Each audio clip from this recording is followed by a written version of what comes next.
Finalmente, Mancha y sus compañeros llegaron a la puerta del túnel secreto que llevaba hasta las mazmorras.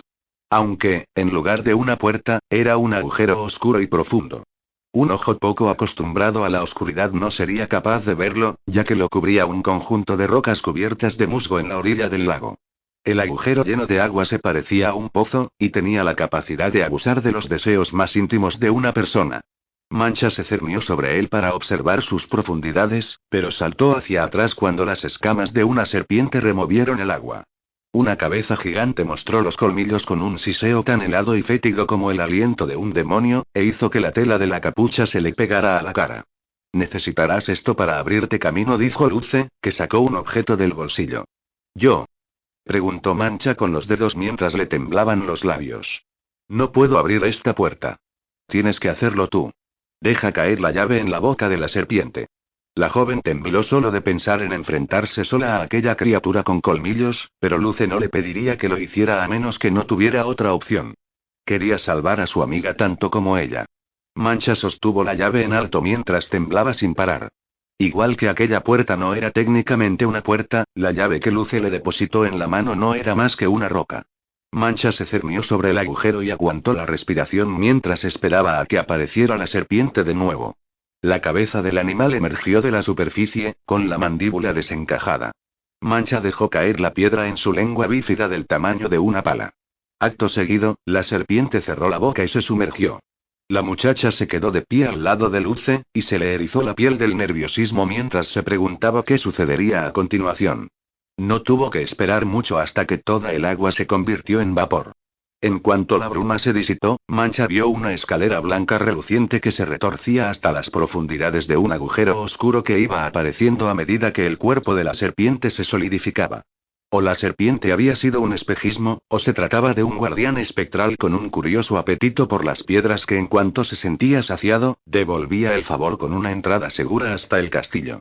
Luce admitió que no estaba seguro de qué se trataba, y cuando Mancha le preguntó de dónde había sacado la piedra, él le ofreció una respuesta misteriosa.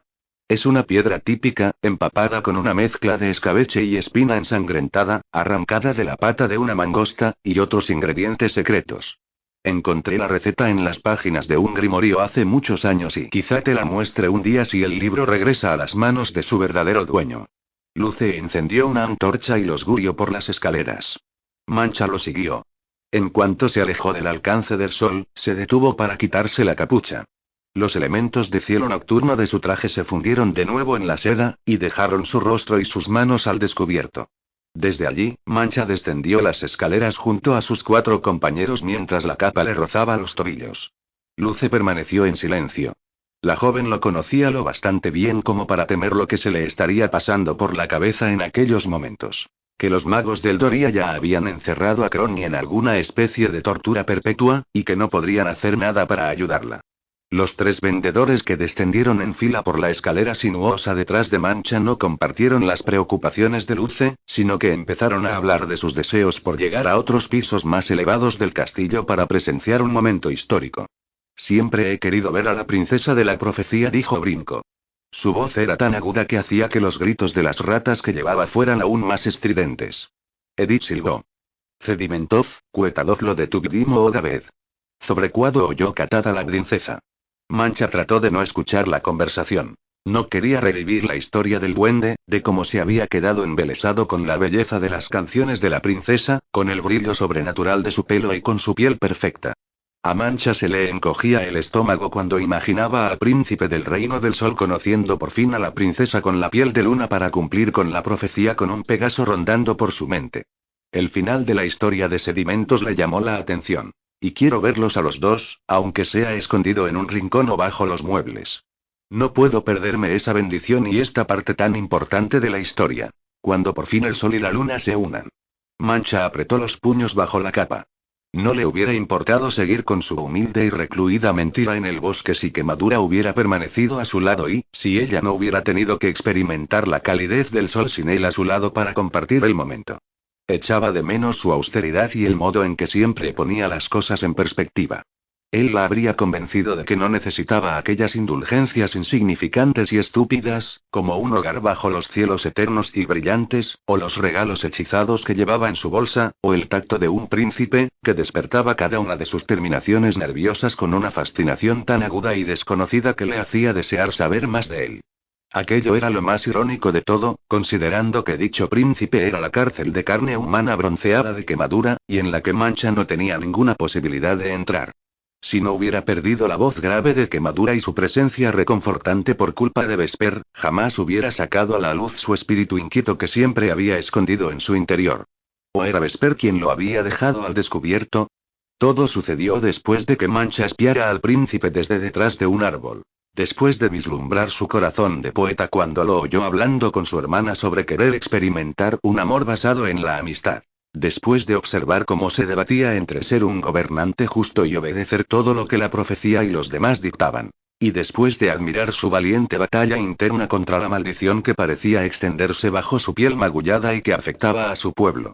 Mancha recordó los gemidos que había proferido antes y se avergonzó de su reacción. Había sido de cobarde salir corriendo y no volver cuando el príncipe la había llamado. Era cierto que le debía toda su devoción a Crony, que la había salvado hacía años, pero su incapacidad de enfrentarse a Vesper de nuevo había tenido un papel tan importante como su lealtad hacia la bruja. Mancha podía soportar cualquier incomodidad física con la que el mundo la atacara, pero el dolor de su corazón roto la hizo desaparecer como gotas de agua sobre una hoguera. Luce bajó el último peldaño y dio el primer paso en el suelo de tierra del túnel. Luego, se acercó a Mancha y zarandeó la antorcha delante de los rostros de los vendedores charlatanes para hacerles callar. Edith frunció los labios y Brinco se escondió aún más en su disfraz de conejo.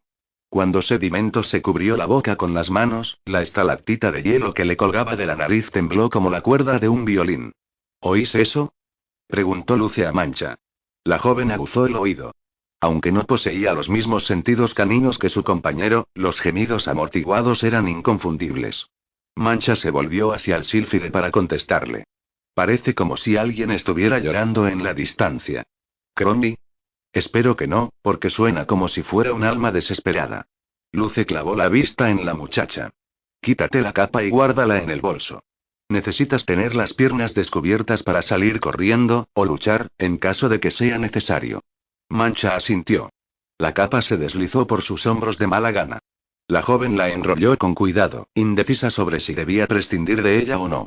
Siempre recordaría el regalo que le habían dado. Un paseo bajo el sol a través de un prado que había llenado el vacío que ocupaba su corazón desde hacía tiempo. Después de meter la capa en el bolso, la joven levantó la vista para fijarla en Luce. El sílfide se llevó un dedo a los labios e hizo un gesto con la barbilla para indicar que todos lo siguieran. Juntos, avanzaron hacia los sollozos. Tardaron 5 minutos en encontrar la fuente en una excursión que pareció durar una eternidad, ya que con cada paso que daban el sonido se volvía más intenso. Por fin, llegaron a una puerta tallada en una pared bajo tierra. Luce colocó la antorcha en un gancho que había a la altura de sus ojos. Después, observó la cerradura y presionó una oreja contra la madera. Sus orificios nasales se ensancharon, y se retiró poco a poco mientras agarraba a Mancha del brazo para que hiciera lo mismo. Crony está dentro, susurró. Sus palabras apenas podían discernirse sobre los sollozos de la persona al otro lado de la puerta. La presencia de su aroma es bastante intensa, pero también percibo otro olor que no reconozco. Y oigo cadenas. ¿Puedes manipular el candado?, gesticuló Mancha. Cuando la única respuesta de Luce fue pasarse una mano por el pelo en un gesto de frustración, Mancha se giró hacia Brinco, el famoso ladrón. El trío de vendedores estaba escondido detrás de una esquina, a unos metros de distancia. Mancha le hizo una mueca a Luce. Menudo ejército de valientes que has reunido. El sílfide inclinó la cabeza hacia un lado después de leer sus palabras. Nunca dije que ser valiente fuera un requisito. Cada uno de ellos tiene sus propios planes que los motivarán cuando llegue la hora. Pero este no es el momento. Tenemos que actuar rápido. Romper la puerta o tratar de manipular el candado alertaría al guarda. Debemos encontrar otra manera de abrirla desde dentro. ¿Se te ocurre algo? Los sollozos guturales se volvieron aún más intensos. Mancha dejó caer los hombros. Acto seguido, movió los dedos. ¿Tienes una piedra que pueda tragarme para convertirme en vapor?, preguntó, bromeando, aunque una parte de ella esperaba que fuera posible. Eso es justo lo que necesitamos y algo que quepa por debajo de la puerta para dejarnos entrar. No me queda magia. ¿Y a ti? Inquirió, y alzó una de sus cejas. La luz de la antorcha le iluminó el rostro y tintineó sobre las sombras que se cernían sobre el umbral. Sombras. Mancha recordó lo que sucedió en la ciénaga de luz de luna, como las sombras del mercado trataron de protegerla y, cómo se inclinaron ante Vesper para mostrarle respeto. Se acordó de las palabras de la madre Mortaja, cuando se preguntó por qué una niña como ella se había ganado la lealtad de las criaturas de la noche de Nevezet. Lealtad significaba devoción. Quizás sentían devoción por cualquier ciudadano de Nevezet. Si ese era el caso, la obedecerían a ella si de verdad provenía de allí. La joven alzó un dedo para dirigirse a las criaturas que se ocultaban en la oscuridad de los rincones que rodeaban la puerta. ¿Nos ayudaréis a entrar?, preguntó mentalmente, ya que seguramente aquellos seres de oscuridad podían oír las palabras no habladas. Las sombras se alargaron y se enroscaron en cada uno de sus dedos. La joven estiró de ellas, animándolas a salir de sus escondites. Poco después, consiguió reunir una masa oscura que emergió de sus manos hasta llegar al suelo, como si fueran uñas hechas de penumbra. Mancha movió los brazos, y las sombras se movieron con ella, creando nubes de polvo a sus pies. Eddie dejó salir un suspiro desde su escondite, y Sedimentos y Brinco se quedaron con la boca abierta, asombrados. Mancha se limitó a contemplar aquella escena, impresionada. La bolsa del príncipe se movió en su hombro, y Luce la abrió. Las sombras de medianoche salieron disparadas de su interior y se unieron a las otras, que circulaban por aquel túnel estrecho y jugaban con la luz de la antorcha. Maravilloso, susurró Luce cuando las sombras danzaron a su alrededor y se metieron entre los pliegues de su ropa. El sílfide esbozó una sonrisa brillante. Antes de que Mancha pudiera responder, las sombras se filtraron por el agujero de la cerradura como si fueran humo negro. Un instante después, la puerta se abrió de par en par. El aroma inconfundible de las rosas de panacea emergió de la habitación. Mancha retrocedió de golpe, porque el olor le recordó al ramo de flores con el que la habían encerrado en aquel ataúd. Si los Mortaja habían sido honestos sobre la ropa de paje de Eldoria que llevaba puesta, su camino hacia la muerte había comenzado aquí, y su enemigo podría estar en cualquier lugar de aquel castillo, esperándola para terminar lo que había empezado hacía 5 años. Mancha desgarró el codo de Luce con fuerza ante aquella idea horripilante. El sílfide estiró el brazo para insistir en entrar primero. La bolsa que colgaba de los hombros de Luce le bloqueó la vista a la joven hasta que se alejó lo bastante de ella como para dejar al descubierto el interior de la estancia. Una antorcha que colgaba de la pared iluminó la escena. Un soldado convulsionaba en el suelo con una espada en la mano. Crondy estaba sentada a su lado mientras le salían rayos blancos de los cuernos y sujetaba al hombre para hacerle pasar por aquella pesadilla. Mancha casi deja escapar un suspiro de alivio. Has tardado bastante, espetó Crondy, y clavó la mirada fangosa en Luce. Tenía que encontrar a esta pequeñaja, contestó el sílfide, y señaló a Mancha con la barbilla. Y también tenía que recoger tus cajas del baúl. Y respecto a eso, la nota que me dejaste no fue fácil de leer. La letra de una gallina habría sido más legible. Solo tú lo sabrías, ya que estás hecho todo un experto en aves de corral. Por lo que he oído, los zorros pasan casi tanto tiempo en los corrales como los soldados en los burdeles.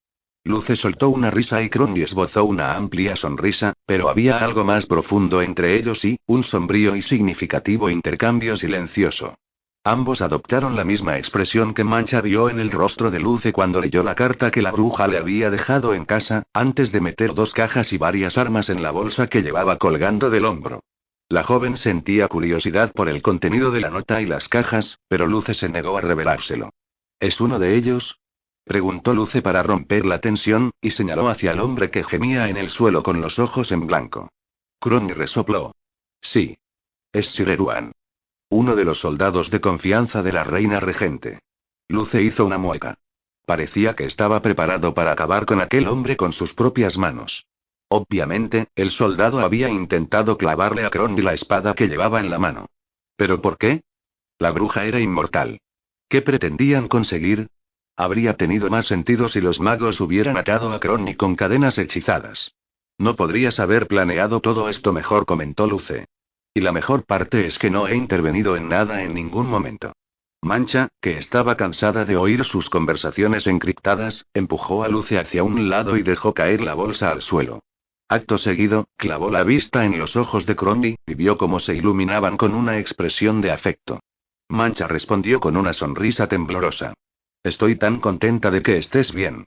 Gracias por venir a buscarme. Mancha quería abrazarla y arreglar todo lo que había sucedido entre ellas, igual que había hecho con Luce en el bosque. Pero antes tenían que asegurarse de que la sacaban de allí sana y salva. No tenemos mucho tiempo, explicó con las manos, y luego se volvió hacia Luce. Tu túnel secreto no es tan secreto. Si un soldado conoce el camino, significa que dentro de poco vendrán más. Debemos marcharnos. Sus guardianes intercambiaron una mirada de preocupación y luego la observaron, como si estuvieran esperando su próximo movimiento. Las cadenas de Crony tintinaron, y Mancha lo comprendió. No tenían llave. La muchacha hizo un gesto para que las sombras se cernieran sobre las manillas. La bruja contempló la escena con tranquilidad mientras las nubes negras entraban y salían de los cerrojos hasta que la liberaron. Crony se cubrió las muñecas con las mangas de la capa y los tobillos con el borde de la misma antes de mirar a Mancha fijamente. ¿Tienes algo que decirme, pequeña? Crony formuló aquella pregunta fácilmente con su lengua bífida, y no sintió curiosidad ni pareció sorprenderse por el milagro que acababa de suceder, sino que se mostró orgullosa. Las sombras son mis amigas. Mis y ayudantes, respondió la muchacha, y dejó caer las manos a ambos lados de su cuerpo. Ayudantes. Crony le dijo a Mancha que algún día conocería a aquellas criaturas y comprendería cómo le ofrecían libertad, en comparación a la sombra de un árbol, que solo era un respiro momentáneo. ¿Se referiría a aquel momento? Mancha observó a sus guardianes perpleja. Crony miró a Luce, que arqueó las cejas. Los vendedores se asomaron por el marco de la puerta. Vosotros tres, dijo Crony desde su posición en el suelo. Quedaos en el túnel y cerrad la puerta. Tenéis que vigilar la zona, añadió, y señaló hacia el cesto de Edith y la caja que Brinco sostenía bajo el brazo. Tenemos cosas más importantes que llevar a cabo que vuestras bromas insignificantes. No os marchéis hasta que os lo diga, o me encargaré de que vuestras casas tengan un hechizo protector de pesadillas para que nunca más podáis entrar. ¿Entendido? Los tres contemplaron las corrientes eléctricas frenéticas que se formaron en sus cuernos. Después, bajaron la vista hacia el soldado catatónico y asintieron. El de Sedimentos fue el único rostro que vieron antes de que la puerta se cerrara de nuevo. Cierra con pestillo, le ordenó Crony a Luce. El sílfide hizo lo que le pidió, colocó la bolsa al lado de la que Lyra había dejado en el suelo y regresó para ayudar a Crony a levantarse. ¿Qué estáis haciendo? ¿Por qué no nos vamos? Preguntó Mancha mientras observaba la habitación. Había vestidos antiguos que cubrían ciertos objetos apoyados en las paredes sucias. Había estanterías que sobresalían entre la mugre como si fueran raíces. Tarros polvorientos llenos de elementos mágicos y hierbas descansaban sobre los tablones de madera. Pero lo que le llamó la atención fue el espejo que la llamaba para que se acercara a él. Era largo y ovalado, y le abarcaba el cuerpo entero. Aunque estaba roto, se vio reflejada mejor que en cualquier otro espejo que había visto en su vida. Mancha no podía apartar la vista de la chica que llevaba un ligero vello que le cubría la cabeza. Tenía los ojos grandes, que brillaban con un tono violeta y ámbar, dependiendo de la luz, y sus largas pestañas proyectaban sombras en sus mejillas grises y magulladas. El espejo poseía algo bajo la superficie lacerada, una parte de ella que Mancha jamás había sabido que existía. ¿Sombras ayudantes, preguntó Crony de fondo. La bruja proyectó su voz sobre los gemidos del soldado, pero Mancha estaba demasiado distraída como para responderle. No te preocupes, contestó Luce en lugar de la joven. Llegó a esa conclusión ella sola. Y ha traído sus grillos, añadió el sílfide, y guió a Crony hacia la pared. Los huesos de la bruja crujieron cuando se apoyó contra una estantería. Así que lo único que nos faltan son las polillas. Mancha frunció el ceño. Grillos, polillas y sombras, pensó. Le dio vueltas a aquellas palabras durante unos instantes, preguntándose qué tenían de especial. ¿Por qué le hacían sentirse segura y aceptada? Cuanto más tiempo pensaba en el tema, más se llenaba de polvo la habitación, como si las paredes estuvieran produciendo una neblina polvorienta con el paso de los minutos. Mancha parpadeó, confusa, mientras la bruma se convertía en una bandada de polillas que revoloteó por la pequeña sala, danzando con las sombras a la luz de la antorcha. Era como si llevaran ocultas entre la mugre durante siglos y, esperando a que ella las llamara. Los grillos salieron de la bolsa medio abierta que había en el suelo y empezaron a saltar por la habitación para unirse a las polillas. Mancha soltó un grito silencioso mientras Luce y Crony contemplaban la escena con total tranquilidad y los rostros inescrutables. Los rayos blancos, que relucían en los cuernos de la bruja, se apagaron, y el soldado dejó de gemir. Despiértate, cerdo. Quiero mostrarte una cosa. Luce le pegó una patada al hombre, que se quejó. El sílfide recogió la espada de guardia, se la entregó a Crony y levantó al hombre. Los grillos se retiraron a los rincones de la habitación y se escondieron entre los pliegues de los vestidos antiguos que había en la sala, seguidos de las sombras y las polillas.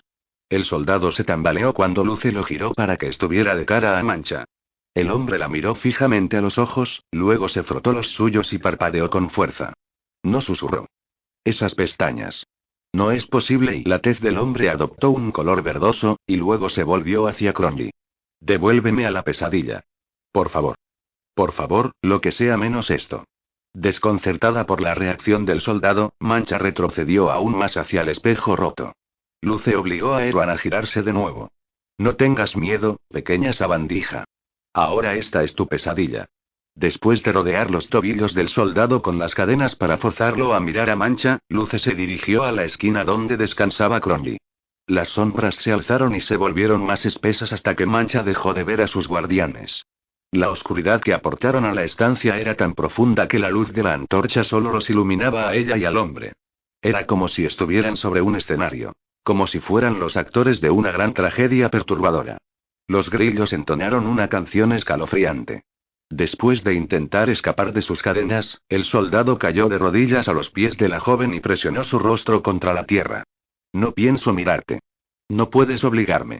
No estás aquí y no eres real. Es imposible. Te vi morir y vi cómo los arbustos cadáver te aplastaban. Cerré el ataúd con tu cadáver dentro con mis propias manos. Te sacamos de aquí, exclamó, y se atragantó con una arcada. Las piernas de Mancha se debilitaron, y notó como todo su cuerpo se entumecía. ¿Fuiste tú? Las manos le colgaban a ambos lados del cuerpo, y fue incapaz de moverlas para formular la pregunta. Pero su acusación resonó por la sala a través del aleteo de las polillas que estaban escondidas por la habitación. Tú. El soldado sollozó, se tapó las orejas con las manos y enterró la cara entre los brazos. La garganta desierta de Mancha le picó. La joven dio una patada contra el suelo para levantar una nube de polvo hacia el soldado y forzarlo a que alzara el rostro. Mancha lo contempló mientras las alas de las polillas continuaban con su mantra. Tú. El hechizo de una bruja, murmuró con un gemido. Tú no eres ella. La muchacha no tenía voz. Y tu pelo tampoco encaja con la descripción. Es demasiado oscuro. Era plateado cuando se lo afeité. Uno no se olvida fácilmente de una melena así. Uno no se olvida, y Mancha se echó las manos a la cabeza. Se sentía violada. El soldado agarró la esquina de un vestido viejo que había por la sala. Uno que escondía una forma rectangular. Eres un fantasma. Te has ido. Estás muerta. No eres más que pintura y moho. El vestido cayó al suelo y dejó al descubierto el cuadro que había estado tapando, cubierto de polvo blanco. Con una mano temblorosa, Mancha apartó la capa de polvo. Allí, devolviéndole la mirada, estaba la chica que veía cada vez que se miraba en el espejo encantado de Crony, la que tenía el pelo largo y plateado, ojos violetas, piel pálida y reluciente y sin cicatrices. La única diferencia era que aquella chica tenía las pestañas más cortas, llevaba una corona y estaba de pie junto a su padre, el rey. Esa chica era la princesa, algo que Mancha nunca sería. Los grillos cantaron más fuerte, y emergieron de debajo de las sábanas y los vestidos, cada uno de ellos recubierto de polvo. Se subieron a los pantalones de Mancha y escalaron por allí. Sus movimientos la tranquilizaron, incluso hasta cuando sus patas delgadas se deslizaron por su cuello y sus hombros, cubriéndole toda la cabeza, y deteniéndose cuando llegaron a la sien y a la frente. Acto seguido, las polillas salieron de sus escondites y volaron por encima de la cabeza de la joven. El soldado abrió los ojos como platos y contempló la escena, asombrado.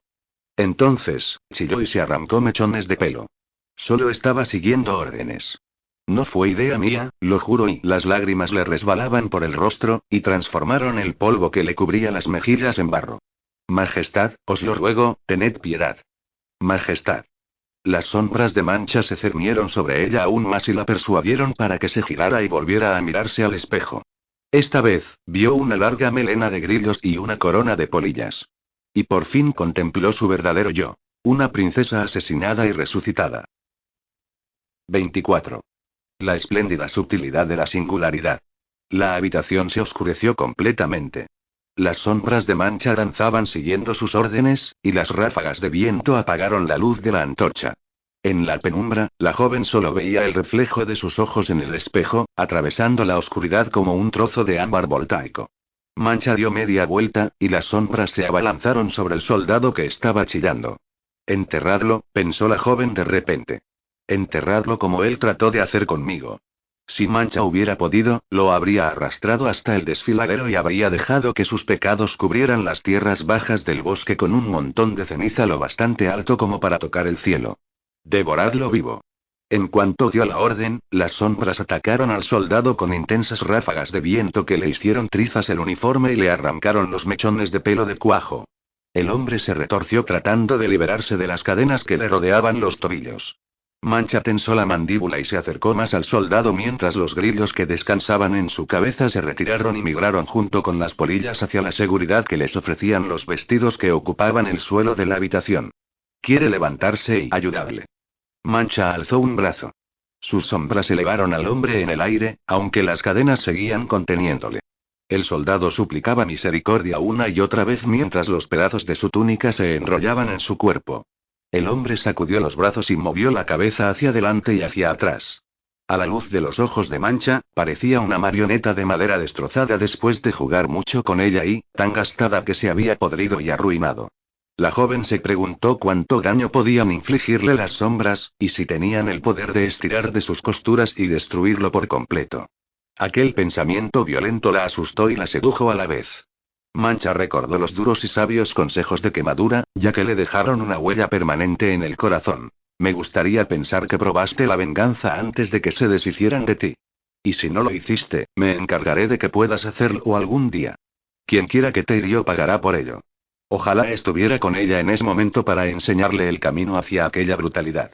Mancha abrió la boca para soltar un gemido silencioso de frustración, y las sombras se retiraron, zarandeando el torso del soldado en el aire hacia adelante y hacia atrás como si fuera un péndulo invertido. Si la joven permitía que las sombras lo dejaran caer, se golpearía de cabeza contra el suelo y se rompería el cráneo. Lo necesitas vivo. La voz de Crony atravesó la oscuridad como un haz de luz que penetró sus pensamientos salvajes.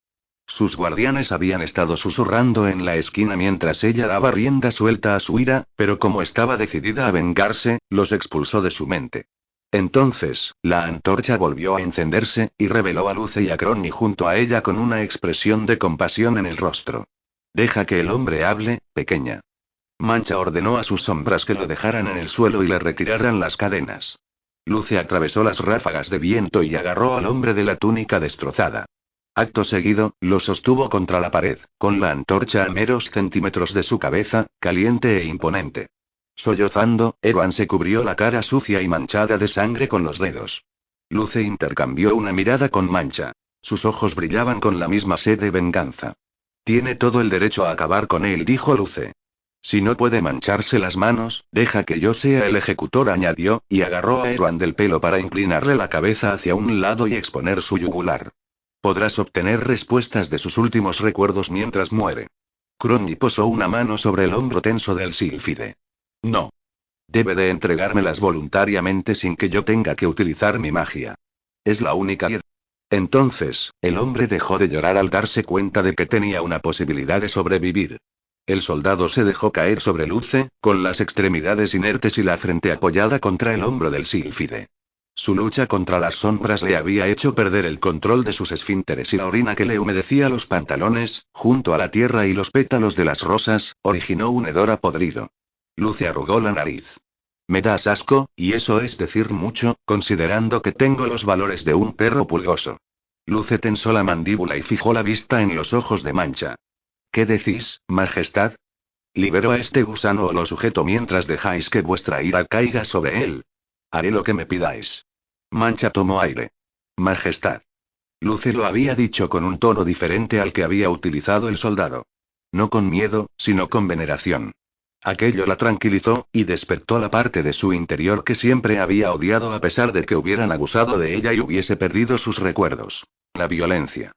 Mancha volvió a centrarse en el retrato de la familia real. El padre era un hombre amable. Podía verlo en su aspecto. El color de su tez le recordaba a la de Vesper, morena y con los ojos oscuros. La princesa, que apenas le llegaba a la altura de la cintura, era muy diferente a su padre. Su rostro era incoloro, y tenía los ojos lúgubres como el invierno.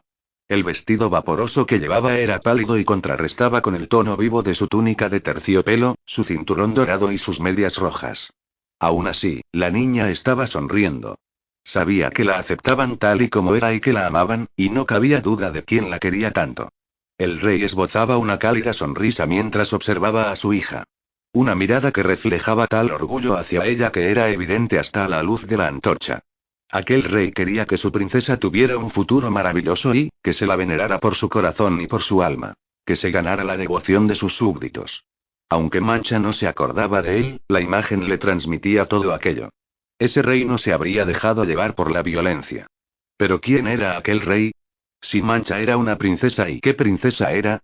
Sir Erwan había dicho que no tenía voz cuando trató de matarla, y que una princesa con la voz de un pájaro cantor vivía entre aquellas paredes de marfil. ¿Quién se suponía que era ella? ¿Una prima o una hermana? No sabía nada de la historia de la familia real. Crowley tenía razón. Necesitaba respuestas y ¿quién soy? Mancha gesticuló la pregunta hacia el soldado, con los dedos temblorosos. Díselo, dijo Luce para interpretar su idioma. Dile cómo se llama. La cabeza de Erwan se resbaló del hombro del sílfide. El hombre la dejó inerte hasta que éste lo zarandeó. Contesta, cerdo, y di la verdad. Si no, volveré a entregarte a las sombras para que devoren lo que queda de ti después de que te despellejen. Erwan contestó honestamente. Eres Ylira, de la casa de Eyvindur. La hija verdadera del rey Kiran y la reina Arael. La princesa de la profecía. Mancha se tapó la boca con una mano. El rey y la reina del Doria, que se rumoreaba que habían sido gobernantes nobles, habían fallecido hacía muchos años. Saber que era su hija le provocó una punzada de dolor que hizo que desapareciera cualquier rastro de esperanza de encontrar a sus padres algún día, o la oportunidad de saber qué se sentía al estar entre sus brazos. Los sollozos reprimidos se le acumularon en la garganta y, a pesar de la tristeza que sentía en el corazón, comprendió la importancia de la confesión del soldado. Ella era la verdadera princesa de Eldoria. No se llamaba Mancha, sino Lyra. La joven se envolvió con aquel nombre, y lo llevó como si fuera una armadura para sacar fuerzas del poder que había en él, las suficientes como para enfrentarse a la verdad. ¿Dónde? Gesticuló, y se señaló la garganta mientras trataba de contener una expresión de furia y agonía.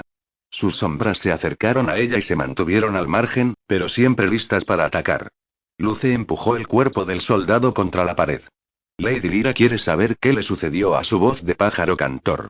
La verdad es que yo también estoy interesado en ese detalle. El hombre se cubrió el cuello y miró fijamente a Luce, que le gruñó y le enseñó los dientes, obviamente temiendo el destino de su propia garganta si contestaba. Lyra ordenó a Luce que soltara al soldado y se retirara. El sílfide respondió con una palabrota y obedeció. Erwan cayó al suelo y frunció el ceño cuando vio las sombras sobre él. Te la robaron con un aparato encantado y se la entregaron a otra, confesó, y contempló los vestidos antiguos que estaban tirados por la habitación. Esos vestidos esconden tus objetos personales. Todo lo que te pertenecía antes de que te marcharas. Los guardaron aquí porque ella no podía soportar mirarlos cada día ni enfrentarse a lo que te había arrebatado. ¿Ella? Preguntó Lyra con la mandíbula tensa, y se acercó a la luz para que el soldado pudiera leerle los labios. La otra princesa, Lustacia, y tu prima ocupó tu lugar. La joven acordó hacerlo, pero solo porque amaba al príncipe. Se arrepiente de ello, no como y el soldado se desplomó, derrotado a causa del estrés emocional y físico de aquel encuentro. Luce gruñó. Suelta los nombres de todos los cómplices, y te dejaremos descansar. Sir Barley, la reina regente Griselda y sus 3 hijas. Tu tía y tus primas, murmuró Erwan hacia Lyra, y apoyó la cabeza en sus manos. Pero todo se llevó a cabo por órdenes de la reina regente. Un gruñido más potente se originó en la garganta de Luce. Vaya, hay más de un pájaro cantor en este castillo. Aunque no creo que la reina regente esté muy contenta cuando oiga lo bien que has cantado hoy. Y además, tendré la suerte de ser quien se lo cuente. No está aquí. Gritó Erwan, y se apartó las manos del rostro. Ya se ha marchado a Erethet. La boda tendrá lugar en cuanto lleguen. Solo se han quedado un puñado de guardias del Doria para vigilar el castillo y ninguno de ellos sabe nada de todo esto. Si se lo explicáis, no os creerán. Ya han visto y oído a la princesa. Y encaja en la descripción de la profecía perfectamente. Además, se parece lo bastante a la niña de los retratos como para convencer a todo el mundo de que ella es la verdadera princesa. Incluso tiene sombras que la protegen. Y ya deben de estar muy lejos. Nunca los alcanzaréis y nunca llegaréis a tiempo a Nereseth para exponer vuestro caso antes de la boda. Luce obligó al soldado a levantarse para estar cara a cara con él. El sílfide rebuzó, y sus colmillos se le clavaron en el labio inferior. Sí que llegaré a tiempo si voy volando. Lyra inspiró profundamente de nuevo, y se preguntó qué habría hecho cuando era pequeña para merecer semejante trato por parte de su propia familia. Pensó en la mirada fangosa y amable de Cromby, en sus brazos ásperos, y en su aroma a mirra y a flores marchitas. La bruja dio un paso hacia adelante y le agarró la barbilla con las manos marchitas. ¿Por qué me odiaba tanto mi tía?, preguntó Lyra con las manos. ¿Para arrebatarme todo cuanto tenía? Cromby se acercó a ella, y Lyra se fundió entre sus brazos. Los dedos escabrosos de la bruja le acariciaron la cabeza y se enredaron con el vello que la cubría.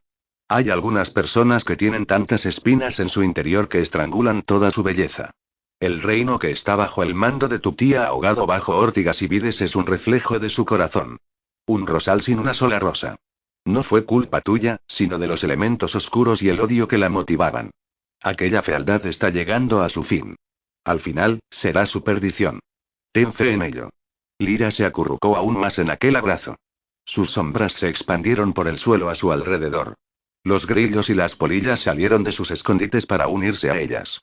Nunca vencerás y la reina regente siempre tiene otro plan preparado, gruñó Erwan. Luce le golpeó en la cabeza, y el hombre gimió de dolor. Y por eso estoy aquí, idiota. Para arruinar todos sus planes, comentó Luce, y miró a Cromby. ¿Ya hemos acabado? ¿Puedo quedármelo? Sí, es todo tuyo. Pero yo me pensaría lo de matarlo. Tráelo con nosotros para buscar el olmo sílfide. Necesitas tus alas y no podemos permitirnos perder el tiempo. Aunque el castillo está prácticamente abandonado, puede que nos encontremos con un guardia o dos. Él puede ayudarnos. Luce alzó el rostro de Erwan. Sí, puede ayudarnos. Lo único que necesita es un poco de motivación. El sílfide acarició el rostro del hombre como lo haría un amante, y bajó el volumen para hablarle con su voz más persuasiva. Soy más que consciente de los encantos de Lady Griselda. Sé que se le da muy bien controlar a los hombres de su vida. Mira todo lo que has hecho por ella. Nunca se llevará toda la culpa sin arrastraros a vosotros dos también. Erwan resopló, atrapado en el hechizo de Luce. Traté de decirle que estaba volviéndose demasiado impulsiva, respondió el soldado. Pero nunca me escuchó.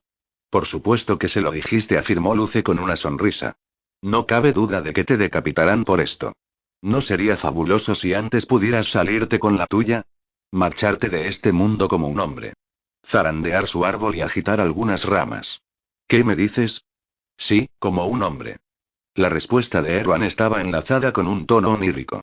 Tiene que verme como un hombre. Mancha nunca había visto a Luce usando sus poderes ni penetrando en la mente de una víctima para descubrir sus deseos ocultos. Estaba claro que Erwan había reprimido sus sentimientos hostiles contra Griselda por haberle arrastrado hacia aquel plan peligroso, y el maltrato de la reina regente hacia él había alimentado su resentimiento. La capacidad de Luce para persuadirlo lo hizo aún más peligroso en su forma aérea, cuando las personas podían escucharlo sin siquiera verlo, cuando podía engañar a sus presas para que pensaran que la voz del sílfide era su propia conciencia. Si algún día recuperaba sus alas y adoptaba su forma etérea de nuevo, sería un aliado formidable para ayudar a Lyra a enfrentarse a la falsa princesa. ¿Pero por qué estaban sus alas allí? ¿La reina regente había intervenido en su castigo? ¿Tenía algo que ver con Luce rescatándola de las zarpas de los Mortaja? ¿Y por qué se había molestado en salvarla? La mujer parecía envenenar todo cuanto tocaba, pero Mancha aún estaba recuperándose de los descubrimientos que había hecho, y no encontraba las fuerzas para formular aquellas preguntas. ¿Estás listo?, le preguntó Luce a su víctima. Erwan asintió, embelesado. Luce fijó la vista en Lyra. No estás sola. Estamos contigo, hasta el final, afirmó, y asintió hacia Cromby. Después arrastró a Erwan por la sala y abrió la puerta de par en par. Los tres vendedores cayeron al suelo, ya que tenían las orejas pegadas a la puerta para oír la conversación. Todos ellos se arrastraron hasta los pies de Lyra y la contemplaron. No eres usted chico, Erezuda princesa pedida. Dijo Edith, y luego se dirigió a Brinco. Ezuda de Nozodoz. Zufció la ira de Lady Grisela. Os vengaremos, Alteza. Exclamó Brinco, y empezó a saltar alrededor del soldado, enfadado, zarandeando sus orejas de conejo. Sedimentos clavó la vista en las sombras, los grillos y las polillas que rodeaban a Lyra con sus ojos saltones como platos. Una hija del reino del día que posee el control de las criaturas de la noche, ¡qué alegría! En efecto, el destino controla nuestro camino. Los tres intercambiaron miradas de asombro y se arrodillaron ante la joven. Después de obligar al soldado de Griselda, Luce hizo lo mismo. Lyra dio un paso hacia adelante. Gracias, dijo con las manos. Ahora, más que nunca, deseaba ser capaz de gritar por la tristeza, la ira y la gratitud que sentía. Crony señaló hacia la puerta abierta. Sedimentos y Brinco, vosotros iréis con Luce. Yo os seguiré dentro de unos minutos. Edith, quédate al otro lado de la puerta, tengo una propuesta para ti. Todo el mundo se marchó, y Lyra y Crony se quedaron solas. En cuanto se cerró la puerta, la princesa se giró, y ordenó a sus sombras que recorrieran toda la estancia y apartaran los vestidos viejos de los objetos que ocultaban. Tocó todo lo que revelaron. Más retratos, algunos de su madre, la reina, embarazada de ella, y otros de sus padres, lo bastante jóvenes como para ser una pareja de recién casados, mirándose el uno al otro con amor y ternura, tan perfectos y hermosos como estatuas de cobre. Una pequeña torre de rosas de panacea, con los tallos atados con un lazo plateado y los pétalos marchitos y arrugados. Y un montón de cartas escritas sobre un pergamino negro, cada una de ellas con el título Princesa Lyra y la fecha escritas con tinta dorada al lado. Lyra examinó las yemas doradas de sus dedos. Tan solo unas horas antes, el príncipe había manchado pergaminos idénticos a esos con su sangre en el desfiladero. Se dirigió hacia el montón y agarró una carta. El sello real de Nerecet, una luna creciente plateada al lado de una estrella de 9 puntas, estaba roto en todas las cartas. Alguien que no era ella las había abierto, leído y contestado. Alguien que estaba fingiendo ser ella. Lyra sintió a Crony acercarse a ella, y la princesa dio media vuelta. Hoy he visto a la madre mortaja, gesticuló a toda prisa. Cuando me escapé de ti y de Luce, fui a su guarida a buscar respuestas sobre mi pasado. Ella predijo esto y, que había más de lo que sabía. Dijo que para saber quién era de verdad, necesitaría tener el pelo de hierro y lágrimas de piedra, que necesitaría demostrar que soy lo bastante fuerte como para envolverme con espinas, y lo suficientemente delicada como para caminar entre las estrellas sin aplastarlas. ¿Qué significa eso? Todo suena imposible. Crony abrió los ojos como platos, mostrando más interés que sorpresa. Tengo fe en que puedes hacer lo imposible. Lo has demostrado con tu voluntad para sobrevivir desde que te encontré. Todo este tiempo has sabido quién era yo. Por eso Luce y tú me enseñasteis cosas sobre el mundo más allá del desfiladero, a ser una persona diplomática y a aprender a mantener la paz con los demás. ¿Sabías que era la heredera del Doria? ¿Qué te llevó a arrebatarme los recuerdos, Crony? ¿Dónde están? ¿Por qué sigues ocultándomelos? Crony apartó la mirada, y Lyra vislumbró una expresión de arrepentimiento en sus facciones viperinas. Fue el único modo de recuperar tu alma de entre los muertos. Debía robarte los recuerdos de tu vida. No puedo decirte más que eso. ¿No te basta con saber que Luce y yo te salvamos y cuidamos de ti? Lyra retorció los dedos de las manos y luego asintió. Después de todo lo que había sucedido en aquella habitación, comprendió que había algo más allá de los poderes de la bruja que la esclavizaba. Una pesadilla propia de la que no podía escapar. Bien. Crony le agarró las manos. Me encargaré de que recuperes tu pasado, pero primero tienes que recuperar todo lo que te pertenece en el presente.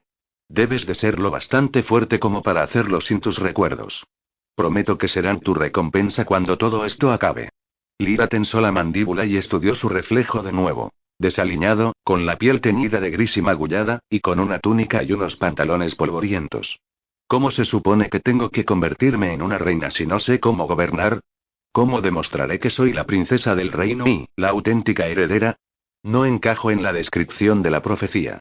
Y no poseo la voz de un ruiseñor. Soy común en todos los sentidos.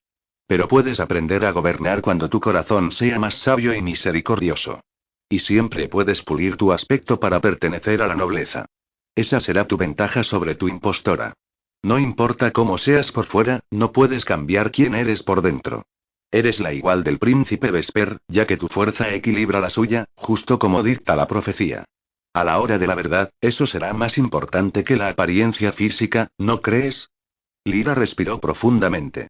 Quemadura había dicho algo similar durante los años que pasaron juntos. Su querido Quemadura, y como si hubiera leído su expresión de tristeza, la bruja se acercó aún más a ella. ¿Estás pensando en todo lo que tendrías que dejar atrás en el bosque?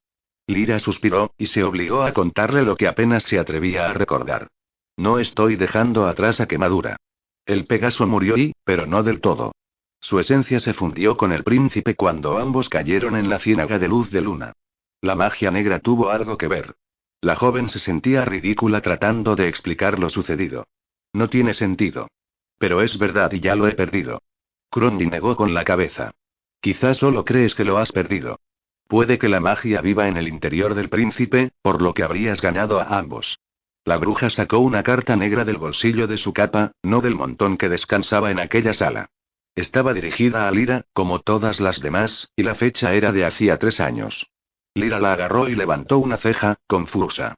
Sir Erwan y yo hemos pasado un tiempo juntos en esta habitación mientras esperaba a que vinierais a rescatarme.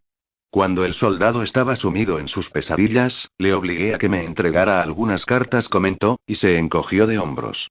Esta fue la que me pareció más interesante, más o menos. Lyra recorrió las palabras doradas con la punta de los dedos. La tinta respondió a su tacto, como si fuera un imán y sus dedos estuvieran hechos de metal. La sangre dorada le iluminó la piel y le aportó una punzada cálida. Una sensación que le recorrió el cuerpo entero, de pies a cabeza. Lyra apartó la mano y la tinta regresó al papel y adoptó la forma de cada letra. Mi querida princesa Lyra. Espero que estés bien. Me ha gustado saber que el primer ministro Albous te ayuda con tu voz. Entiendo lo que es no poder comunicarte con los demás. Desde la maldición, he perdido mi capacidad para hablar mentalmente con mi pueblo. Quizá algún día aprenderé a utilizar tu antiguo idioma de símbolos para comunicarme fácilmente con mis súbditos y contigo. En tu última carta me preguntaste cómo cayó aquella maldición sobre mí. La verdad es que fue un impulso arrogante. El día en que murió mi padre, me tragué luz del sol para convertirme en alguien lo bastante poderoso como para curar con mi propia sangre a mi pueblo. En vez de ello, por poco sigo a mi rey hasta su eterna tumba entre las estrellas. La hechicera de Nereced me salvó. Tuve un sueño mientras estaba bajo su hechizo de que algo volaba sobre mí con alas de sombra y fuego, pero luego lo perdí de vista antes de que a mi mente le diera tiempo de encontrar un sentido a aquella visión. Cuando me desperté, me sentí incompleto. Lo único que me dio paz fue tu canción. En cuanto la oí, supe que encontrarte me completaría de nuevo. Así que a cambio de este gran regalo, espero hacerte más fuerte para que puedas enfrentarte al sol. Estas cartas están escritas con mi sangre, rica en luz solar. Hemos descubierto que tiene la capacidad de insensibilizar a los nerecedinos respecto a la luz del día. Y como eres similar a ellos en ese sentido, espero que tocar estas cartas nos permita compartir un baile en cuanto llegue al Doria. No solo para unir nuestras vidas, sino también nuestras manos, y así convertirnos en un ejemplo para nuestros reinos. Tuyo en ambos, día y noche, el príncipe Vesper. Lyra se quedó helada a la vez que parte de las explicaciones que le había dado el príncipe en la ciénaga de luz de luna adquirían sentido. La parte de mí que pensaba que había perdido estaba aquí, contigo, hablándote mentalmente. Vesper dijo que no había matado a Quemadura. Estaba seguro de ello. Yo soy Eli, tu amigo el Pegaso, y siempre he sido él. Lyra resopló y miró a Crombie. Sí, desde luego que la magia ha tenido un papel importante en ello, pequeña. Pero todo empezó hace 5 años, cuando su espíritu se dividió en 2. Lyra dobló la carta, abrumada por aquella información. Era demasiado y para asimilarlo de golpe. La bruja agarró una flor marchita y la olió. Parece que nuestro Pegaso arrogante tiene un lado tierno. Siempre le perteneció al príncipe de Nereced. Un muchacho que aprendió el idioma de los signos para una chica que aún no había conocido, y que drenó su sangre, carta tras carta, solo para poder tocarla. Lyra no sabía qué decir. Sospechaba que el príncipe era un buen hombre después de oír sus conversaciones privadas. Y aún así, lo abandonó cuando estaba herido y confuso y huyó porque no podía enfrentarse al dolor de que su mejor amigo se hubiera quedado atrapado dentro de Vesper, y de que se lo hubieran arrebatado para siempre. Una sensación de arrepentimiento le invadió el corazón. Lyra agarró la carta con fuerza y se dejó caer de rodillas. Una esquina del pergamino se arrugó hacia afuera y dejó al descubierto la letra dorada. La tinta le rozó la piel, y la tiñó del mismo color dorado que la del príncipe. La princesa acercó las manos a las rosas marchitas apiladas a su lado, y drenó la luz del sol de su interior sobre ellas hasta que florecieron de nuevo, llenas de vida. Lyra dejó caer los hombros, debilitada y dolorida por aquel esfuerzo.